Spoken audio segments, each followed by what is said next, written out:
So I'm talking to Marisha, who's a very open-minded Christian who really thinks for herself. So she just doesn't believe everything she's told. She reads the Bible herself and contemplates it. For example, you just told me you listen to rabbis who... It makes sense to listen to rabbis because Jesus was a Jew, and you practice the Sabbath on Saturday like Jesus did. Sometimes you fast and things like that. Is that true? Yes, yeah, definitely. So that's why it's kind of a good idea to talk to you about this very interesting story, which is right in the Bible, but people don't consider it. It's quite normal for people not to consider things because people don't read the Bible themselves. They just trust other people to tell them. So I'm going to start with this. Basically, it's interesting how the Quran and the Bible agree on what happened to Jesus and that he did not die. And so let's start with the sign of Jonah, because Jesus said no sign should be shown to this adulterous nation or group of people, it's generation I should say, except for the sign of Jonah. And let's make it interactive. Do you remember anything about what happened to Jonah? What was this special situation that you went through?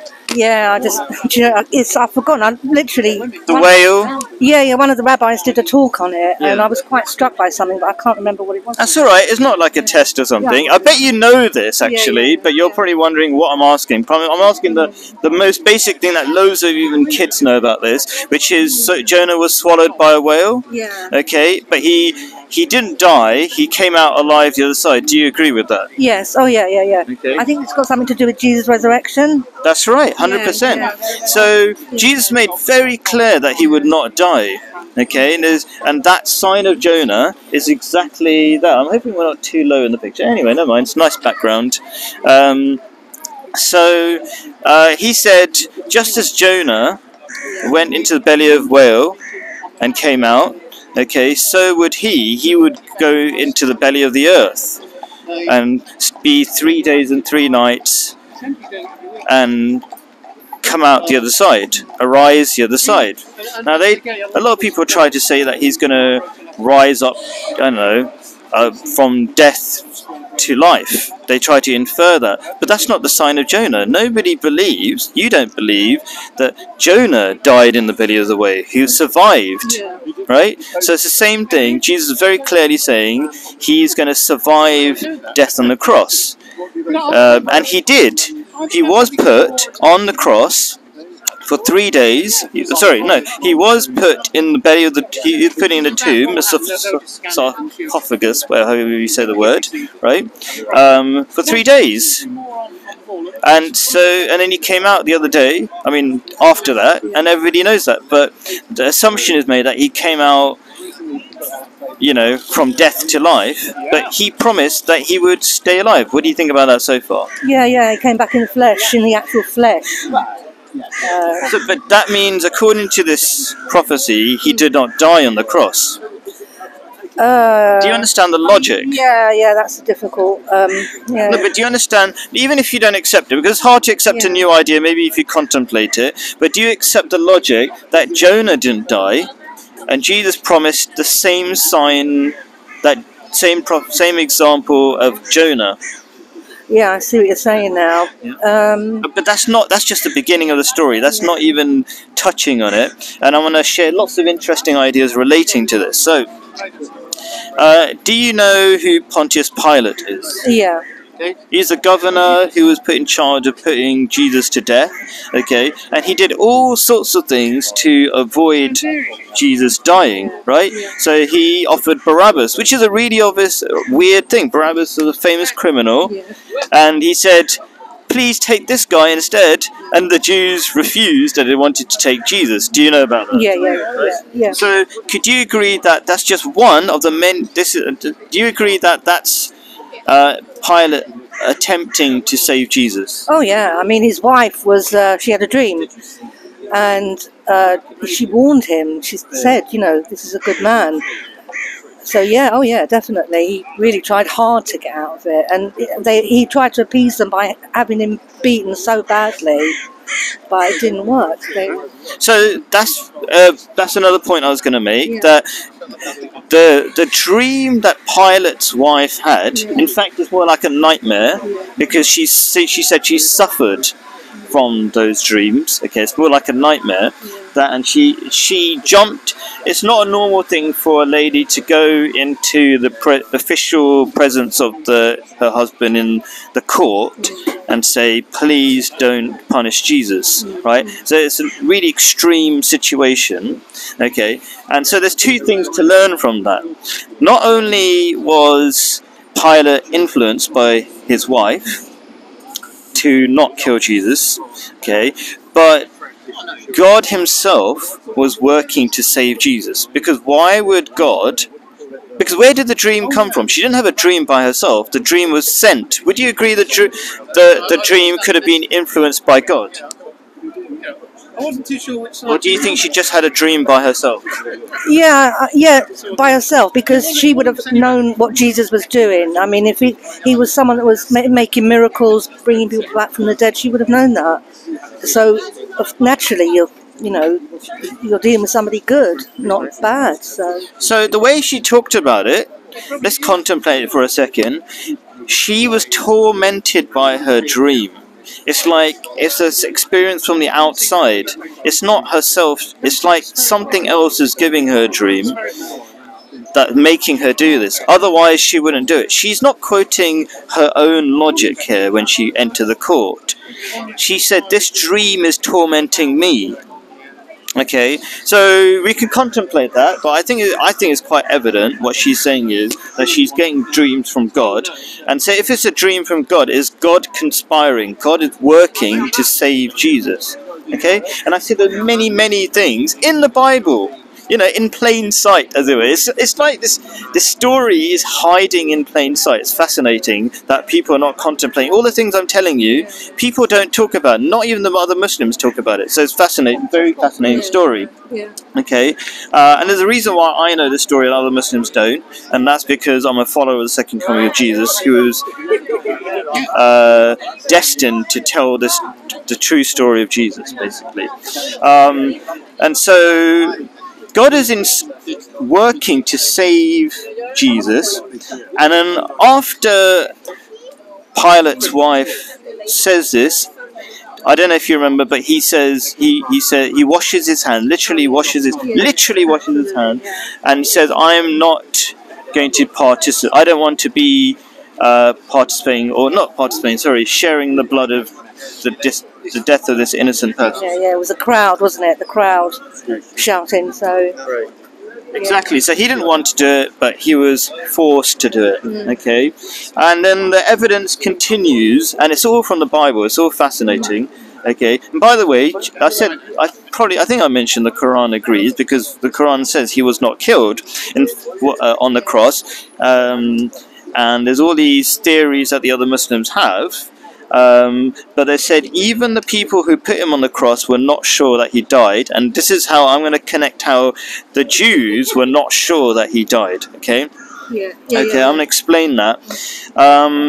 So he was put on the cross, but he was put on the cross on a very interesting time, only a few hours before the Sabbath.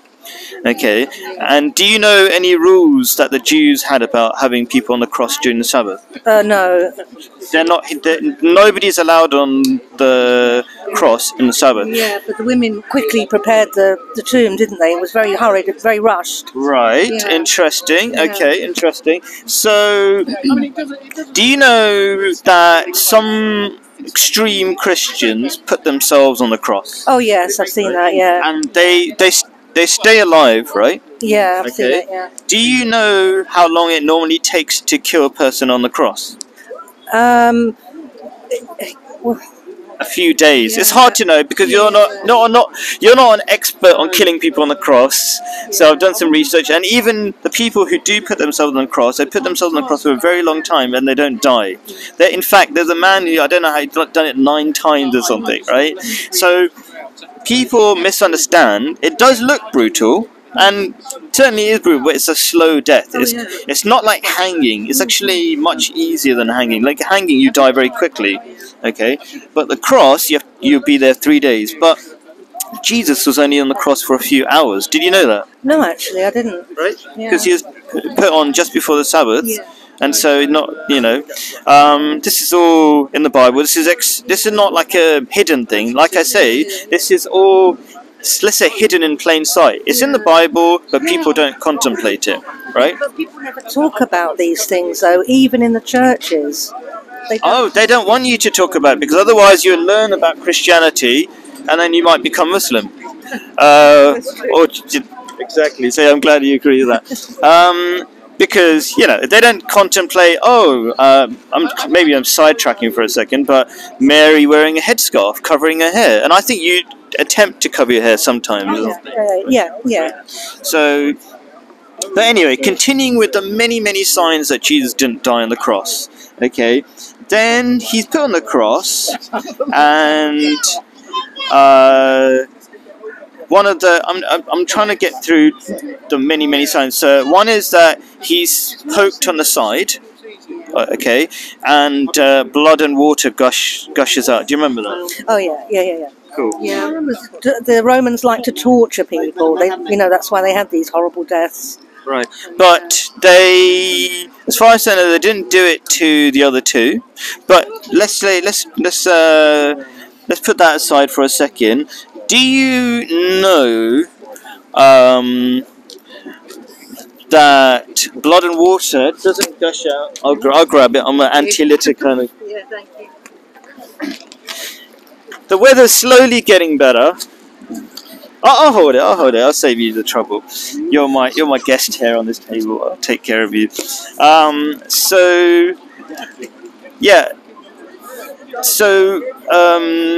you know that blood and water gushing out is not seeping out? It's a different word.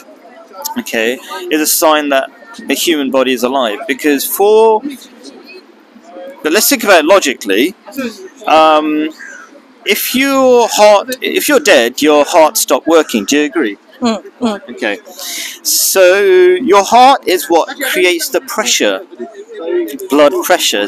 People know what blood pressure is, isn't it? You won't have any blood pressure if your heart wasn't working. So if you're dead, and there's some video, a doctor can prove otherwise, but they won't, because they would agree that when your heart is beating, it's only then is there enough pressure for blood and water to gush out. Okay, you might say, where's the water? It's something called pleurisy. It's the active. When you're hanging for a long time, your body swells up. Okay, but that's just another medical thing. I don't want to go into too many medical things because there's so many things I want to talk about. But so that's another sign that Jesus survived the cross. And I'm going through so many. Have you ever heard of these things before? No, first time. Cool. Yeah. So it's fascinating that there are so many things that all Christians accept, and these are all signs that Jesus survived the cross, even Jesus' own words. Okay. Then another thing was, did you know that there were 3 people on the cross, including Jesus, and 2 of those people's legs were broken, but not Jesus's? Oh yeah, absolutely. Yeah. So I think people misunderstand that what happened there, why Jesus benefited from that.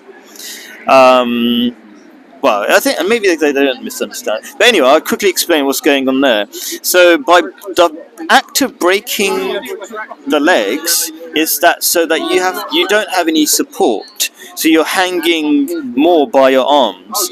Okay? And Jesus was spared that. So he was not put under that pressure, so he was more likely to survive, right? There are a couple of other things that I could explain probably, but I'm going to go into things really quickly. So basically, Jesus was put in a situation where he was supposed to survive. And then, again, this is not my opinion, that it's very unlikely that Jesus died, because when... I forget the name, Joseph or Arimathea. Am I saying it right? Yeah. Really rich guy. I think it's important to remember that he's a rich guy, right? And also secret friend of Jesus. And he goes to Pilate, and I wouldn't be surprised if he bribed him, and said, Jesus is dead. Do you know what Pilate said? I do, but I can't remember. He said, already? He was shocked. Right. So remember who the expert on crucifying people in those days was Pilate. He does it all the time. That's his job, right? I mean, not literally, but he's overseeing these things, okay? And so he's surprised, and people should be surprised.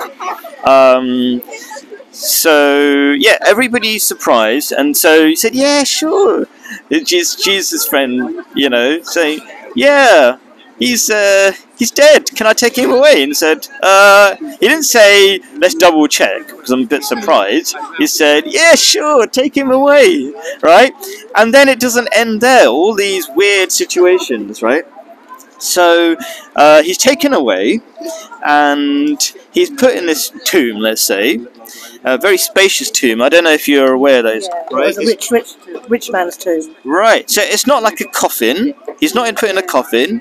Okay, and all sorts of ointments are put on him, including aloe vera. Do you know about that? Oh yeah, yeah. And there's a lot of with the pop stars, they use a lot of rolling the doorway imagery.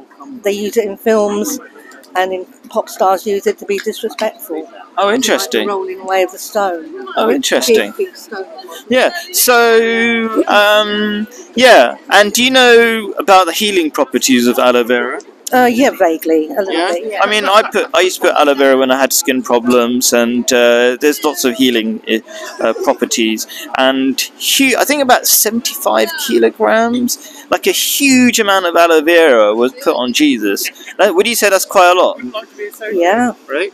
Okay. So some people claim, because they're ignorant of Jewish customs, that this was a Jewish custom to put aloe vera and other healing ointments on the dead, but that's incorrect. That's a lie. People are just making things up, right? So would you agree that adds to the evidence that Jesus survived the cross, because it's not a Jewish custom? Okay, and why would you put healing ointments on a dead person? Any thoughts about that? Yeah, it's a very interesting concept, what you're saying. One that I haven't heard of. But, yeah, I mean... And then continuing the story, I want to get to the point where Jesus is as well. What happened to Jesus? Like, I think just to take a mini break about where this is all going, I think it's far more heroic that Jesus was a man, and he handled all that persecution, and then he survived and continued to preach his message to the people he promised to preach it to. And you might be thinking he did that already in Judea, but that's not true. There's a bit more, far more to it. So anyway, let's continue with the main story. So even Jesus made clear that he was not some sort of spirit when he came out of the tomb. Yeah, very much. Yeah, he showed his wounds. Yeah, he said a spirit doesn't eat. Yeah. He asked for food. Do you remember that? Yeah, the thing is, though, is that they didn't really recognise him. Like, he looked completely different in some way. How would you explain that in relation to what we're talking about? So I don't think they were. I think it's incorrect to say that they didn't recognize him. They were shocked, or maybe he was, because he was hiding as well. He was only going out when he was in that area where he was crucified. He was covered, so he was hiding. He only went out in the dark. Okay, that shows again he's not a god. He's a human being who doesn't want to be put on a cross again. But if they didn't recognize him at all, then that wouldn't make sense. Because he'd be like, you're Bob, for example. They're like, you're not Jesus, you're Bob. It wouldn't make sense. So anyway, and they wouldn't give him food. They'd be like, you're Bob, I don't know who you are. Why are you wasting your time? You know. So they did recognize him. They were just shocked. That's all. Because a lot of them recognise him. Because that's one of the scriptures that has always baffled me a little bit. Like, why didn't they recognise him? Okay. So what I'm saying is, just think about it logically. If they really didn't believe it was Jesus, okay, and he was Jesus, they'd say you're not Jesus. And then when he asked for food, they wouldn't give him food. They were just like, what are you talking about? You're a madman. Yeah. It doesn't add up. The story doesn't add up. That they wasn't recognised at all. Yeah. He was beaten up. Maybe he was a bit frail, coming off the cross, possibly. that's a possibility. So anyway, he proved he was. I mean, he tried his best, as anybody can, to prove that he wasn't a god or just a spirit by saying, spirit doesn't need food. So it's like at some point you have to listen to Jesus, I would say. Like, he's given a prophecy, the sign of Jonah, and then he comes out and he goes to people and tries to prove that he's not dead, you know. But anyway, continuing. So you don't have to necessarily agree with everything. I'm just sharing a story that isn't widely known, although amongst historians it is known. Right, a lot of experts do know about this. There's loads of videos about if you search Jesus in India, which is, you might be going, Jesus in India? You've heard about that, right? I believe that. Cool. So I'm going to try, because I try to keep my videos really short, I'm going to try to do like the shortest version of this. So he's come off and he goes to a faraway place, Galilee, compared to Judea. I'm not an expert, but as far as I know, it's relatively. He continues preaching, and so then this is the thing that people don't. Another thing that a lot of people don't know, except for the experts. Experts know about this, right? That let's start with a question. I'm a teacher. I have a habit of keeping it interactive to make sure people are following. Do you know how many? So Jesus came for who? For the Jewish people. Right. And do you know the Jewish people were split into a number of tribes? Oh yes, yeah. Do you know how many tribes? 12. Exactly, right. Do you know how many tribes were in Judea, where the area where he was put on the cross? At the time? No, I don't. Only 2. And do you know, as you say, I totally agree, he even says in the Bible, I've only come for the lost sheep of the house of Israel. Basically means the 12 tribes. So if he only saw 2 tribes there, and then he was sent off back to heaven, that means he didn't fulfill his promise. And we as Muslims believed he was a prophet, so we also don't believe that logically he should. Well, I say we as Muslims. A lot of Muslims are very confused about this because they also don't know the facts, and they don't know that there's only 2 tribes, and the other 10 tribes were dispersed a long time before. Historical reasons. There was dictators who took them as slaves, took them to Iraq, and then they spread out to many other places. Okay, and where they went is known actually historically, but they also changed their religion. Some of them become Buddhists over time and join the local religions, right? So it became a bit confused, but people know that, and Jesus promised to go to these 12 tribes. And there are only 2 tribes in Judea, so both Muslims and Christians should realize that he had not fulfilled his promise, and if God is on his side, or if he's literally God, then he would fulfill his promise at least. Okay, so Well, I don't think that's a very weak argument there, because I mean, if someone came here and they started making miracles, it would spread. So if Jesus is saying that he's coming for the Jewish people, that would spread to all the Jewish people, and fast, especially if he was making miracles. So that particular argument there is very weak. okay, so I would say they didn't have the internet in those days, so so I think word couldn't quite spread, and the reason why you need a person is to explain these things, because they could have, as they say, Chinese whispers. They don't know they need to meet the source. Otherwise, all prophets would just commit a miracle and not even directly talk to their people and depend on other people to transfer the message. What's the point of a prophet if they depend on other people? And people don't just need miracles, they need to know, who was this guy, Jesus? Maybe the proper introduction or the wrong introduction would be given about Jesus. If it was second-hand, 100-hand, Chinese whispers. You know what I mean by Chinese whispers, right? You know, you're getting the wrong information, etc. So I would say it required Jesus to go to these different people, but I accept that, you have your view on that, and I hope it changes over time. Anyway, so trying to wind this up, but there's a lot of historical data, and I'm going to put a link by Mirza Ghulam Ahmad, who is the second coming of Jesus, who's the metaphorical second coming of Jesus. And maybe I'll quickly talk about why it has to be metaphorical, because Jesus himself only believed in metaphorical second comings. He didn't believe in literal second comings. So very quickly, they were spread out in places like Afghanistan, and Kashmir, which is northern India, and other places in between. Your name's Marisha, right? Yeah, Marisha. Okay, do you know the Arabic name for Mary? Miriam? Yes, right? And so, Maryam, and if you just took the first part of Maryam, how would you say it? Miriam. No, just the first. Sorry, Mary. Mary. Yeah, Mary, Maryam. Okay, there's so going through it very quickly.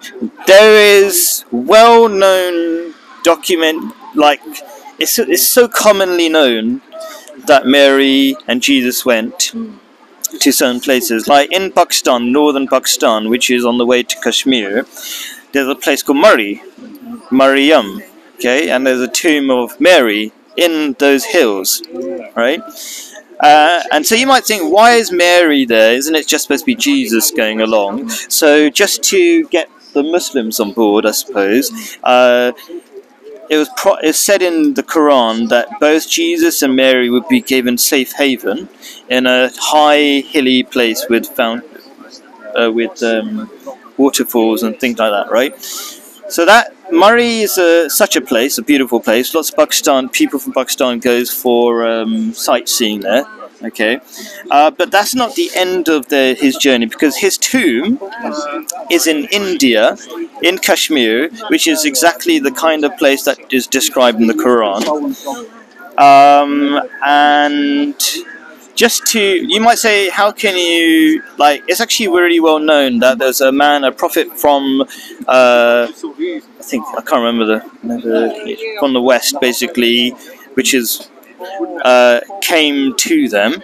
And there's a lot of evidence, historical, scriptural evidence from Buddhists.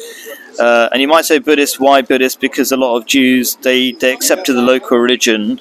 And I'm going to try to keep it short. Even Buddha prophesied that Jesus would come to a certain point, right?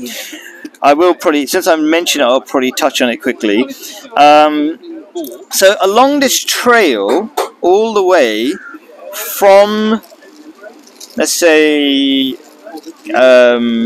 Judea, where Jesus started, basically the area around Jerusalem, Israel, whatever, all the way down to where Jesus is buried, his tomb, and his tomb is called Yusasaf, which means Jesus the gatherer of the tribes, right? And there's historical reasons why that is his name. There was a point, and I'll put a video as well which talks about this in more detail, about why he adopted that name in that area. And there's historical reasons, evidence that he did. Right across, there are people who look like the Israelites. What I mean by that, and they look really different to the rest of the people. So I'm a Pakistani. I'm not really fair-faced, am I? Right? But there are people, the Pathans, the Kashmiris. My mum's from there, so she's more fair-faced, right? But I've got a big nose, right? And it sounds a bit kind of stereotypical of Jews, but it is. The Jews from there look the Kashmiris from there, very fair-faced, big nose. Pathan similar as well. Afghanistan, I don't know, if you looked at people from Afghanistan, the Taliban, do you remember that they look a bit different? They're fair-faced, or maybe you can't remember. You probably don't look too carefully at the Taliban, right? Yeah, I know that interests me, because I know in India the Rajasthani you know, people. They've got very high cheekbones and they look really noble, don't they? So I do take an interest in how people look. Okay, interesting. Yeah. So anyway, across this trail, there's evidence of Jesus's journey and where, because he went to see all these tribes. What did I say? I'll bring in the few things I mentioned. So how do we know this is Jesus' tomb? They know that that tomb in India, in Kashmir, Srinagar. I can't pronounce it properly. Is a tomb from the 1st century BC. It's a very old tomb. And they know that the tomb, according to Jewish customs, is pointed towards Israel. Israel, whatever you want to call it, Jerusalem. Sorry, I should say Jerusalem, more accurate. Where the rest of them are surrounded by Muslim saints and people who are always buried towards Mecca. That's the Muslim rule. Okay, so it's very strange that this tomb at the time of Jesus, pointing a different way to everybody else. And another very strange thing is just to remind people who is in that tomb. There's a casting of 2 feet with holes in it to remind people who that person was. It's a beautiful. It's like people who are open and really want to know what happened to Jesus. It's so clear. Yeah.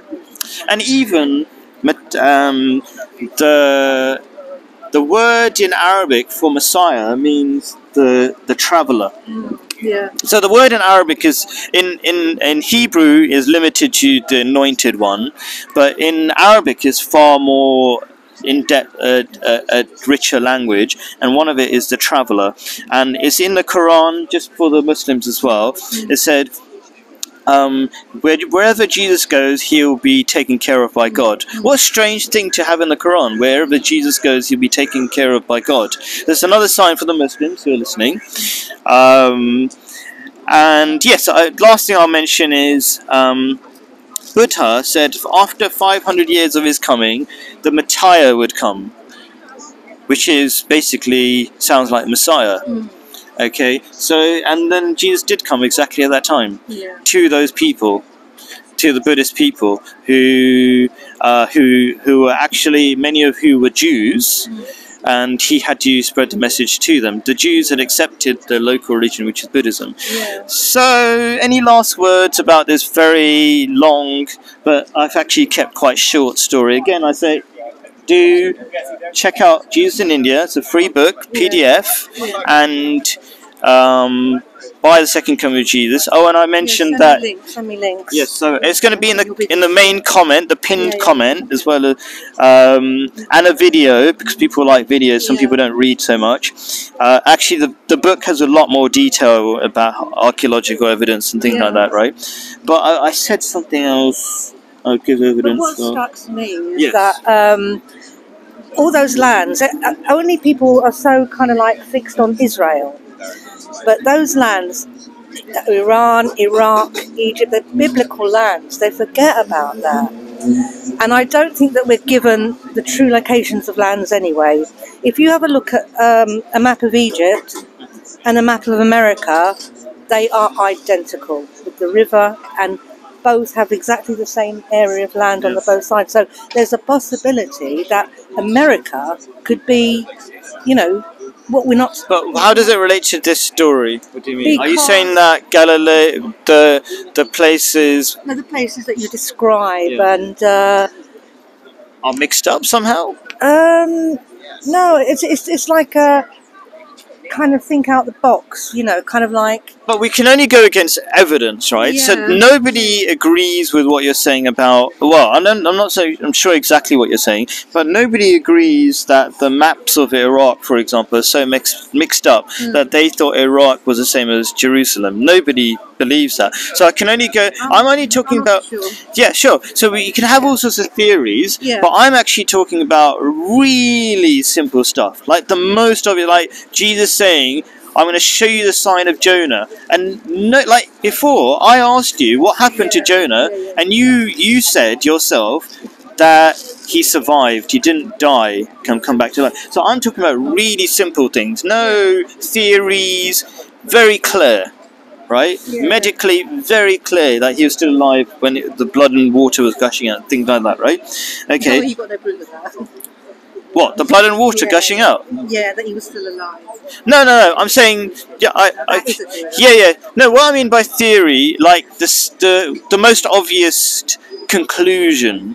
Why the most obvious conclusion? Because if you asked a doctor in that situation, they would all have to say that he's still alive. Because it's just medically, you know, like when you go, when the doctor opens you up, he doesn't have theories. He knows the heart is there and the body works like this, whatever. This is how a normal human body works. That's all we're talking about. And the last thing I want to say, because I mentioned this and I'll quickly finish off with it, people are so sure that Jesus is literally going to come back bodily alive. Is that what you believe? No, it's going to come back in a different way completely. Like the whole world's going to see him as well. Like, you won't be wondering, who is that? You'll know. Okay, since you said that, I'm going to say two things then. Okay, so one thing is, just to clarify the second coming of Jesus. Oh, so good to have you here. Long time no see. How are you? Join us. Very good. We're finishing an amazing story about what happened to Jesus. Oh, right. And you've definitely got to watch this. Definitely. Yeah, Yeah. from How are you? my friend, Simple Simon. no, definitely not Simple. Genius Simon. Oh, no. Come on. Yeah. Anyway, let's finish off the story. How are you anyway? I'm very good, thank And you. you? Good. Yeah. So, finishing off the story, Jesus himself said that he doesn't believe in second coming, physical second comings, okay? Because when the Jews asked him about the second coming of Elijah, who was supposed to come before Jesus, he said, yeah. And who was the second coming of Elijah? Well, they say John the Baptizer. Yeah. He said that. Yeah. Not they. Jesus said. Yeah. That's the most important character in the story, right? Yeah.